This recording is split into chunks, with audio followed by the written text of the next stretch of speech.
Salut, chers apprenants. C'est toujours avec le professeur Zamblé. Aujourd'hui, grâce à vos commentaires sur notre page, nous vous proposons un exercice portant sur la représentation de la courbe d'une fonction après l'étude de son tableau de variation. Donc, pour cela, nous vous demandons vraiment d'être concentrés sur cette vidéo et de la suivre jusqu'à la fin, et vous saurez que vraiment la représentation graphique de la courbe représentative d'une fonction après avoir utilisé son tableau de variation n'est pas du tout difficile. Et sans cela que vous comprendrez que cette fameuse phrase que je prends toujours en disant que rien n'est caché au soleil n'est pas une phrase vaine. Donc, nous vous demandons vraiment de vous concentrer et vous verrez que à la fin de cette vidéo, si vous la suivez jusqu'à la fin, vous verrez que vraiment vous serez capable, après même d'avoir étudié les sens de variation d'une fonction, d'avoir dressé ce tableau de variation, vous serez capable, je dirais, vous serez très capable même de savoir comment il faut représenter la courbe représentative de ces fonctions-là de manière graphique. Donc, sans vous tarder, soyez concentrés, nous allons passer à la présentation de l'exercice. Voici donc le titre de l'exercice. On dit, comme je l'ai déjà dit, comment représenter graphiquement, comment représenter graphiquement la courbe représentative d'une fonction à l'aide de son tableau de variation. Voici une fonction en exemple que nous avons proposée ici. Nous avons ici le tableau de variation de la fonction. Et sur ce tableau de variation, nous pouvons tout lire sur ce tableau de variation. C'est une fonction définie sur R. Ça veut dire quoi? De moins l'infini jusqu'à plus l'infini. Et dans ces valeurs, dans son sens de division, nous avons quoi? Des valeurs moins 1 et 1. On voit que cette ligne qui est là, du tableau qui est là, n'est rien d'autre que les valeurs de la dérivée, ou bien le signe de la dérivée de la fonction f de x. Nous remarquons très bien que sur l'intervalle moins l'infini jusqu'à 1, c'est-à-dire sur cet intervalle-là, on voit que le signe de la dérivée de f, c'est-à-dire f' de x, est positif. Et si la dérivée d'une fonction est positive, alors on dit que cette fonction est strictement croissante. Donc, ça veut dire quoi? Si la dérivée d'une fonction définie sur un intervalle bien précis est positive sur cet intervalle, on dit que la fonction que nous étudions est strictement croissante sur cet intervalle. Donc, comme ici nous voyons, sur l'intervalle moins infini jusqu'à moins 1, le signe de notre fonction, la dérivée de notre fonction sur cet intervalle est positif. Donc, ça veut dire que sur cet intervalle-là, de moins infini à moins 1, notre fonction sera comment? Sera strictement croissante. Et voilà pourquoi nous avons indiqué cette flèche ici, pour dire qu'elle est strictement croissante. Également aussi, quand nous prenons l'intervalle moins 1 et 1, cette fois-ci, on voit que la dérivée de notre fonction, le signe de la dérivée de notre fonction sur l'intervalle moins 1, 1 est négatif. C'est un signe moins. Et si la dérivée d'une fonction est négative sur un intervalle donné, ça veut dire que sur cet intervalle-là, notre fonction est décroissante. Et c'est pourquoi, vous voyez cette flèche, la flèche là, au lieu que ça soit croissante, que nous avons vu ici, se dirige maintenant du haut vers le bas. C'est tout cela pour dire que notre fonction est strictement décroissante sur l'intervalle moins 1 et 1. Quand nous prenons l'intervalle 1 plus infini, nous voyons, comme dans le premier cas, le signe de la dérivée de f est positif. Donc, ça veut dire que notre fonction f est strictement croissante sur l'intervalle 1 plus l'infini. Les nombres que nous voyons aussi dans les carreaux, dans le petit carreau que vous voyez là, quand nous sommes dans la ligne de la dérivée de f, moins 1, ça veut dire tout simplement dire quoi? Ici, nous avons l'image de moins 1 par la dérivée de la fonction f. Et dans ce deuxième petit carreau, qui est ici, nous avons l'image de 1 par la dérivée de notre fonction f. Du fait que nous ayons 0, 0 dans ces deux petits carreaux, cela signifierait très bien que f', l'image de moins 1 par la dérivée de notre fonction, ça fait 0. L'image de 1 aussi par la dérivée de notre fonction, ça fait aussi 0 également. Maintenant, quelle vaut donc l'image de moins 1 et 1 par notre fonction elle-même? Donc, si vous suivez très bien cette ligne, ce nombre aussi qui est dans la troisième ligne du tableau, dans la ligne où se trouvent nos fonctions f de x, que nous voyons là, les valeurs qui sont ici, 0, 4, 0, plus l'infini, sont en quelque sorte les valeurs de notre fonction f de x.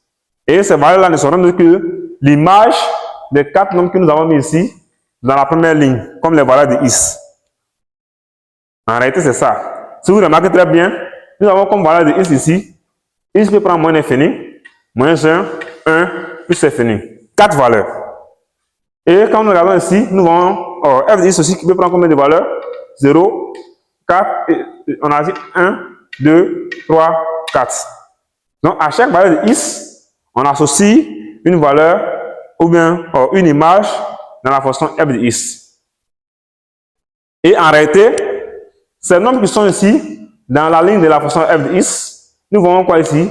C'est simplement que les limites de la fonction f de x au bornes de son ensemble de définitions.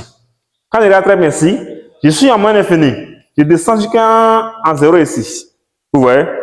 Ça veut dire quoi? Le fait d'avoir moins l'infini comme valeur de x et d'avoir tout juste là 0, cela signifie très bien que la limite de notre fonction f de x à moins l'infini, lorsqu'il s'en va moins l'infini, donne cette valeur qui est 0. C'est aussi la même chose. Le 4 qui est ici représente aussi la limite de notre fonction f lorsqu'il s'en va moins 1. Également aussi, le 1, on dirait très bien que la limite de notre fonction f de x, lorsque x tend vers 1, ça fait aussi 0 également. Et la limite de nos fonctions, lorsque x tend vers plus l'infini, ça veut dire que x tend vers plus l'infini, ça veut dire lorsque x prend les valeurs plus grandes, ça nous donne ici, f aussi prend les valeurs plus grandes, plus l'infini.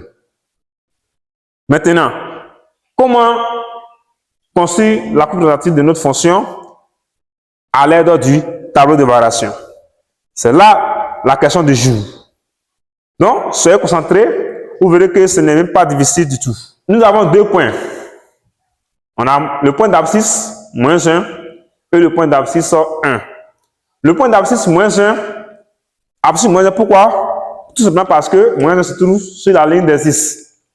Ce point-là a pour coordonnée, a pour ordonnée 4. Parce que 4 est l'image de moins 1 par la fonction f. Le deuxième point d'abscisse 1 a aussi pour ordonnée 0. Pourquoi? Parce que 0 représente l'image de moins 1 par notre fonction f.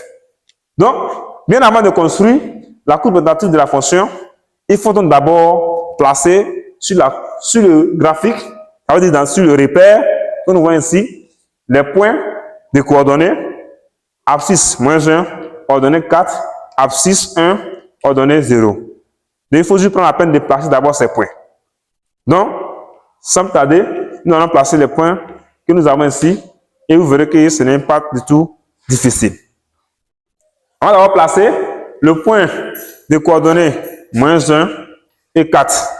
Et ensuite, placer le point de coordonnées 1, 0. Vous voyez très bien. Et pour vous qui ne savez pas comment il faut placer, excusez-moi du terme, et pour vous qui ne maîtrisez pas comment il faut placer des points dans le repère, c'est le moment de vous concentrer et de voir dans ce cas ici.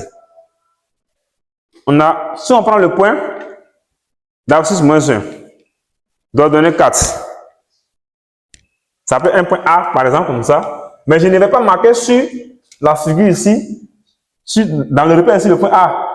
Mais je suppose que ce point qui est là, je peux le nommer comme ça, un point A d'abscisse moins 1 et de donner 4. Comment donc placer ce point-là dans le repère? Le point A pour abscisse moins 1.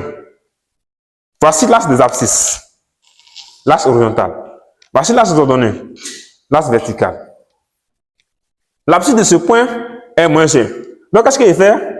Il trace, pour pouvoir placer le point moins 1 ici, qu'est-ce qu'il fait? Moins 1, c'est lui sur l'axe des abscisses. Donc, voici, sur l'axe des abscisses, de O jusqu'à I, on a des abscisses positifs. Et ici, on a des abscisses négatifs. Donc, voici moins 1 ici. Je vais tracer une droite, je dis bien une droite, passant par moins 1. Ou bien, cette droite que j'ai tracée passant par le point moins 1 doit être perpendiculaire à l'axe des abscisses OI. Donc, parce que nous savons que par un point donné de l'espace, il passe une infinité de droites. Donc, mais pour être bien précis, on dit que par ce point moins 1, on va tracer une droite. Une fois qu'on dit que cette droite doit être parallèle à une droite qui passe par ce point-là, c'est qu'on nous a bien localisé. Donc, ici, et dans ce problème, il n'y a qu'une seule droite qui va passer par le point d'abscisse moins 1 et parallèle à la droite OJ. Et cette droite, elle est unique. Donc, nous allons la tracer. Donc, pour ce faire, je prends mes deux instruments en main. Je place d'abord ma traceuse sur l'axe des abscisses, comme cela. Et puis, qu'est-ce que je fais? Je place celui-ci. Je prends le quai. Je place ici. Et j'essaie de chercher la parallèle, de tracer la parallèle à l'axe OJ. La parallèle à l'axe OJ.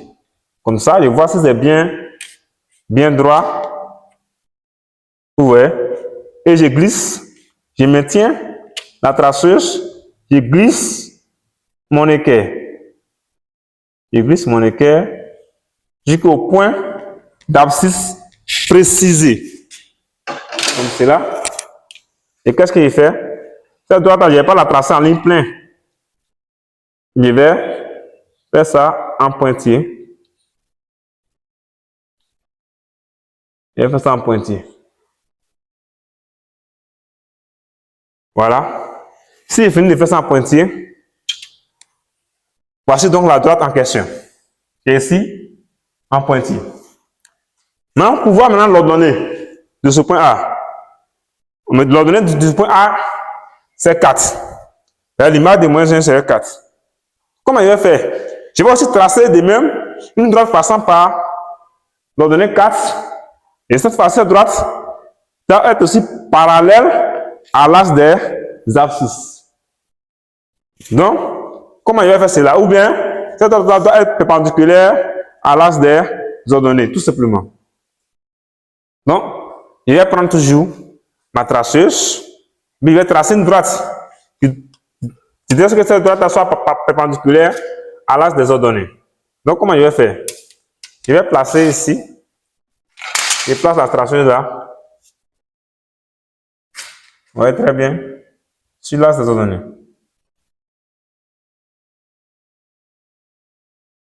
Voilà. Si je prends toujours mon équerre et je place comme ça. Regardez très bien. Et puis, qu'est-ce qu'il fait par après?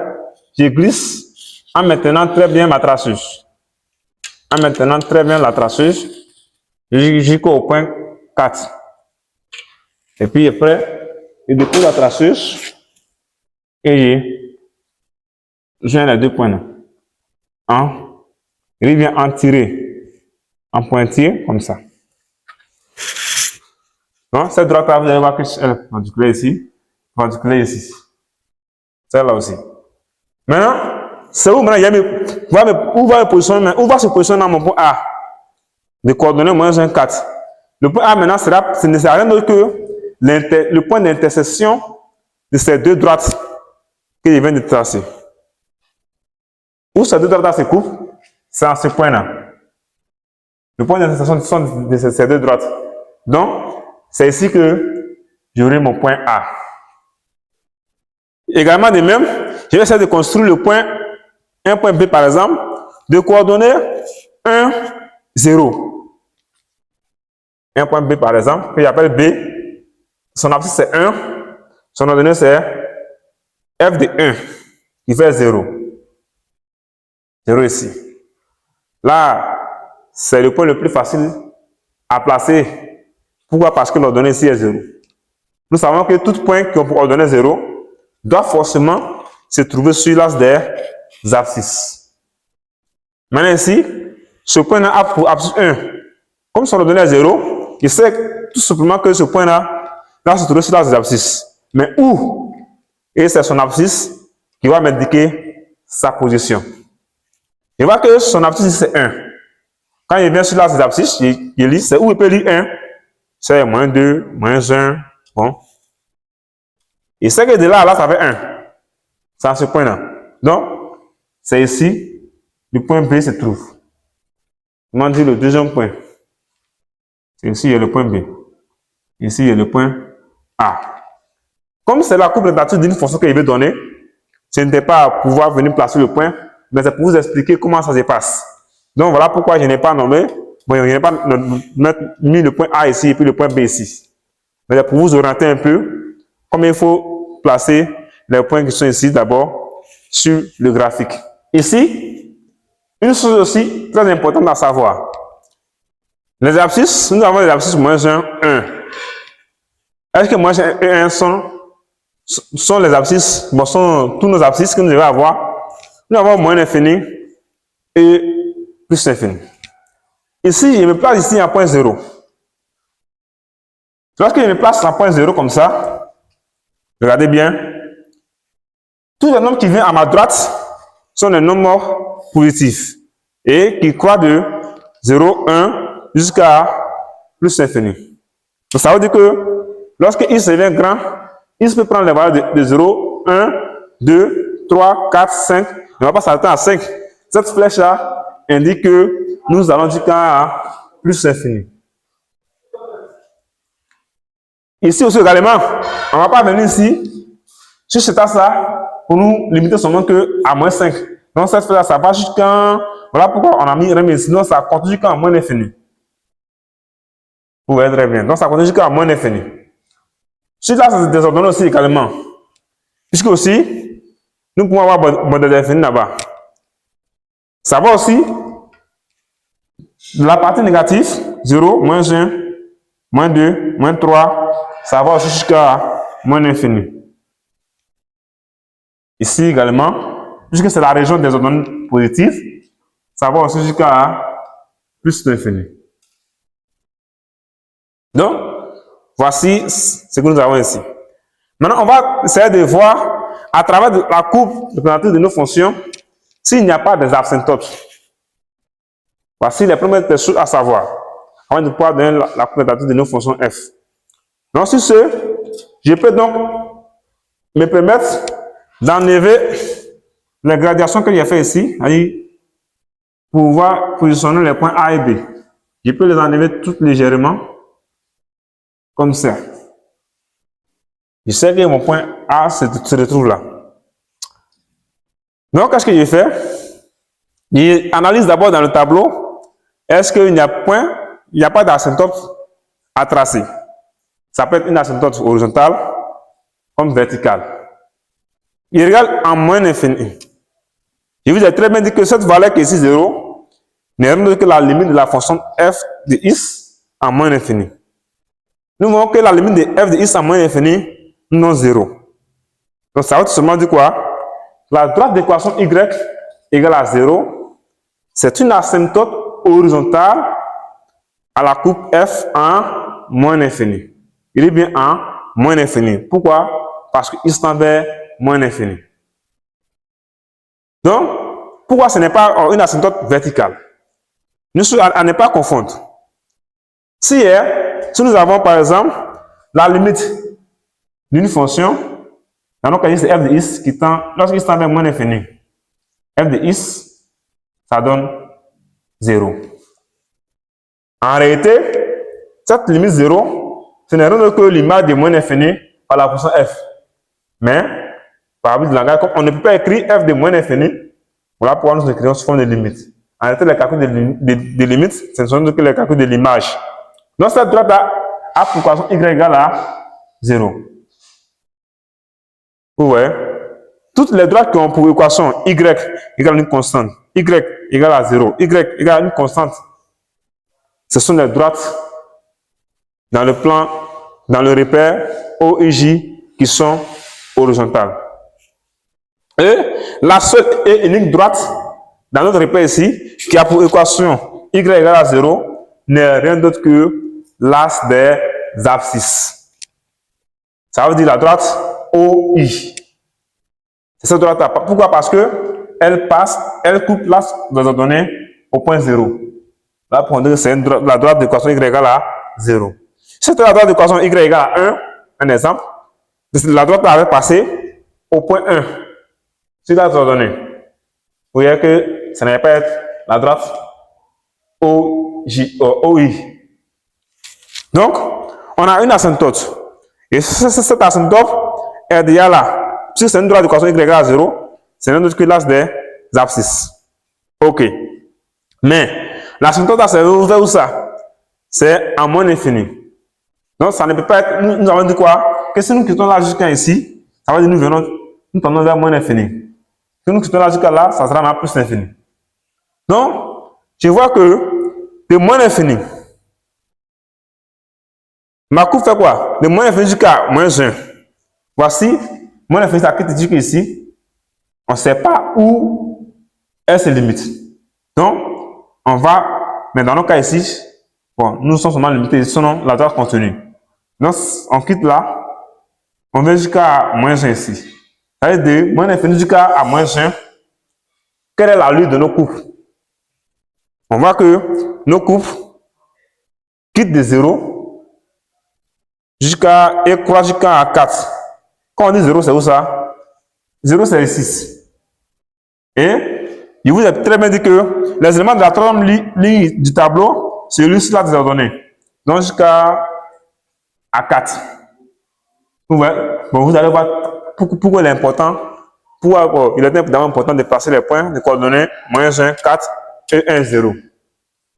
Donc, lorsque nous quittons de moins lorsqu'on quitte on va de moins 1 jusqu'à moins 1 sur l'axe d'abscisse, la courbe F de X fait quoi? La courbe croît de 0 jusqu'à 4. Donc, ici, on va essayer de donner donc la lutte de nos courbes. On a dit que la droite d'équation OI, l'axe d'abscisse est une asymptote horizontale à la courbe F en moins infini. Cette valeur, la courbe F, puisque 0 ici, la droite qui est là, c'est une asymptote horizontale. Il faut retenir que une coupe, la coupe d'une fonction, peut couper les asymptotes obliques. Il peut arriver, mais jamais les asymptotes verticales ou bien horizontales. Donc, ça veut dire quoi? On va essayer de construire. D'abord, nous savons que ça doit quitter. Et là, ça vient ici. Alors, ça veut dire que la coupe tend à se rapprocher de manière curviligne de l'axe des abscisses. Jusqu'à là. Ouais. La coupe tend, c'est-à-dire, la coupe de la fonction tend à s'annuler à moins infini. Quand on dit s'annuler, ça veut dire que ça tend à couper l'axe d'abscisse. Toutes les coupes qui coupent l'axe d'abscisse, c'est là-bas la fonction s'annule. Mais elle tend à s'annuler. Pourquoi? Parce que la limite de la fonction, lorsqu'il tend vers moins infini, ça va être 0. Donc, lorsqu'il tend vers moins infini, il se prend les valeurs négatives, la coupe de la fonction, elle quitte un 4, elle tend vers 0. Ça veut dire que ça tend à couper cette droite. Mais les deux ne vont jamais se toucher jusqu'à moins infini. Et ici, nous allons là jusqu'à 4. Et c'est ce que vous voyez ici. 0, jusqu'à 4. Je me limite ça. Sur les ordonnées, je me limite au point d'ordonnée 4. Maintenant, je vois très bien que, si vous regardez très bien, vous verrez que 4 est l'image de moins 1. La main sur moins 1. Donc, lorsqu'on clique de moins infini à moins 1, on voit que la courbe croît de 0 jusqu'à 4. Voici l'allure de la courbe de la fonction f sur l'intervalle moins infini, moins 1. Arrivé à moins 1, qu'est-ce que nous remarquons? Une chose très importante à savoir, en moins 1, avec l'image de moins 1 par la dérivée de la fonction, ça donne 0. Donc ça veut dire qu'en moins 1, la dérivée de la fonction s'annule. Et change de signe. Ça veut dire que la dérivée de la fonction s'annule. Non seulement elle s'annule, ça veut dire que c'est le point où la dérivée de la fonction s'annule. Ça veut dire que c'est le point le plus haut. Le point le plus haut de la courbe de la fonction sur cet intervalle qui est là. Donc, comme c'est le point le plus haut, arrivé à moins 1, lorsque x parcourt l'axe d'abscisse, f de x parcourt l'axe d'ordonnée. Donc, arrivé au point moins 1, f de x s'arrête à 4. Mais de moins 1 jusqu'à 1, regardez très bien, la courbe f, à partir du point 4, décroît jusqu'à 0. Vous voyez? Par de moins 1, la courbe là décroît jusqu'à atteint 0 au point 1. Donc, la courbe de la tangente de la fonction f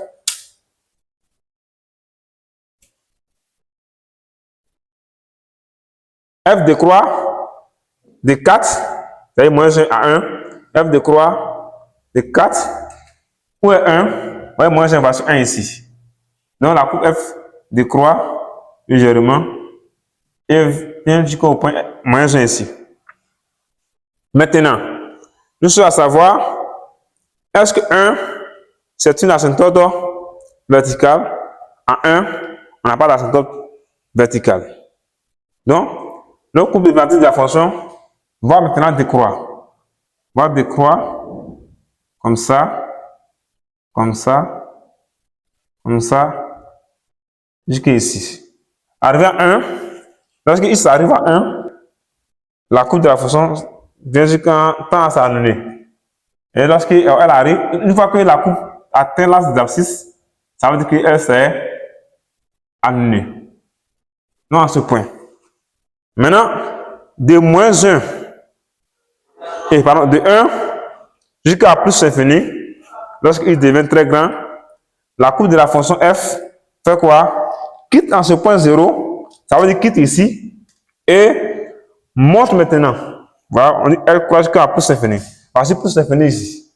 Donc la courbe de la fonction qui est là, va quitte maintenant de 0 jusqu'à plus infini. Donc, la courbe va quitter ici, comme ça, jusqu'à plus infini. Ouais. Maintenant, nous sommes à savoir ici, puisque voici les points où la dérivée de la fonction s'annule. Ça veut dire, si vous voulez, je vais bien faire pour que ça soit vraiment une courbe. Voilà, pour ne pas que ça soit une droite. Voilà, peu importe. Ce qui est intéressant et ce qu'il faut remarquer ici, c'est que bon, quelqu'un d'autre pouvait faire comme ça, qui était venu ici, ou bien comme ça, qui était passé ici. Peu importe. Mais seulement que ce que nous voulons voir, on va voir que sur l'intervalle, moins 1, 1, si la courbe est décroissante, c'est pour ce que nous importe. Donc, là, ici est décroissante, ici elle croît jusqu'à plus infini. Ici, de moins infini jusqu'à moins 1, la courbe croît, mais ne croît pas jusqu'à plus infini, elle s'arrête à 4. Donc voilà, ici, nous sommes arrêtés ici. Et ces points qui sont ici, on peut dire quoi? Qu'est-ce qu'on peut dire de ces points-là? On va tout simplement dire que les droites d'équation y, lorsqu'on trace une droite passant par le 4 qui est là, passant par le point donné 4, et à cette droite, à l'axe d'abscisse, on verra que cette droite sera tangente à la courbe ici, au point de coordonnées moins 1 et 4. Donc, ici nous avons, puisque c'est le point où la dérivée s'annule, une chaîne de signes, on les appelle les points d'inflexion. Ça veut dire les tangentes de la courbe. Voici une tangente en 4. Et aussi également, on peut avoir une tangente au point 1 ici. Et la tangente est beaucoup représentée par ces poissons de flèches. Donc, sur ce, voilà comment il fallait représenter en quelque sorte la courbe représentative de notre fonction f de x. Donc, comme c'est une fonction f de x, donc je marque maintenant sur la lune, si c'est une fonction qui a courbe représentative f, je mets maintenant sur la lune cf. Vous dites que c'est la courbe représentative de notre fonction f de x. Donc, chers apprenants, c'était là la fin de notre vidéo. Donc, si vous avez aimé cette vidéo, vraiment n'hésitez pas de vous abonner. Et si vous êtes déjà abonné, n'oubliez pas d'activer la cloche de notification afin de suivre nos prochaines vidéos. Et ici, n'oubliez pas aussi surtout à ajouter des commentaires parce que cette vidéo nous avons fait grâce à vos commentaires. Donc, si vous ajoutez des commentaires, plus vous ajoutez des commentaires, vous nous envoyez vos préoccupations en commentaire, plus nous pouvons savoir quels sont vos problèmes et quels sont les moyens que nous pouvons vous apporter comme solution. Donc, n'oubliez surtout pas d'ajouter des commentaires et à cette vidéo jusqu'à la fin. Et vous verrez toujours que la phrase que je dis, rien n'est cassé au soleil, n'est pas une phrase vaine. Merci.